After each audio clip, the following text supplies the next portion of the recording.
Good morning, and welcome back to Mornings of Faith.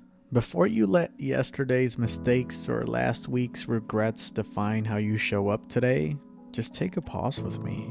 Because this morning, I want to remind you of something so powerful. You are forgiven. Romans chapter 8 verse 1 says, "Therefore, there is now no condemnation for those who are in Christ Jesus." Let those words settle in. No condemnation. Not some, not a little guilt that lingers. None. Zero. Nada. That means if you're in Christ, your record has been wiped clean. Your sin, no matter how deep, how dark, or how recent, it doesn't define you anymore. This is more than just forgiveness. It's freedom from the voice that shames. Freedom from the weight of, I should have known better. Freedom from the loop of replaying everything you wish you could undo.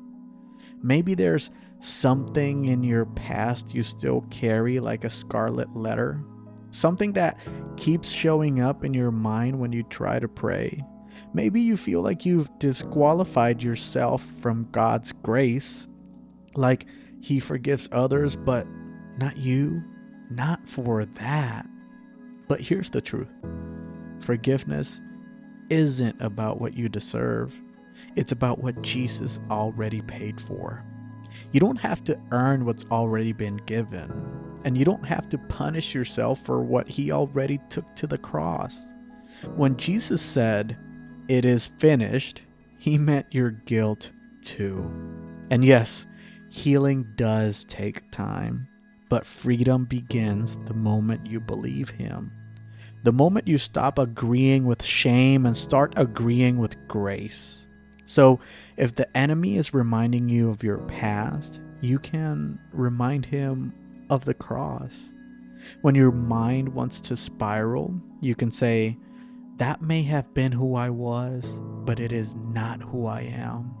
Because in Jesus, your story isn't stuck in regret, it's redeemed. And now your challenge for today, think of one moment you still feel guilty about.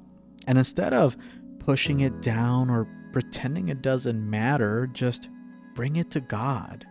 Pray this: "Lord, I surrender this. I receive your forgiveness, and I choose to walk in freedom today." And let that be your turning point, right here, right now. And now, thanks for spending these few quiet minutes with me this morning.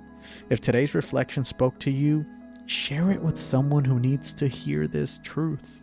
And remember, before the world speaks to you, let God speak first. And I'll see you tomorrow for another Morning of Faith.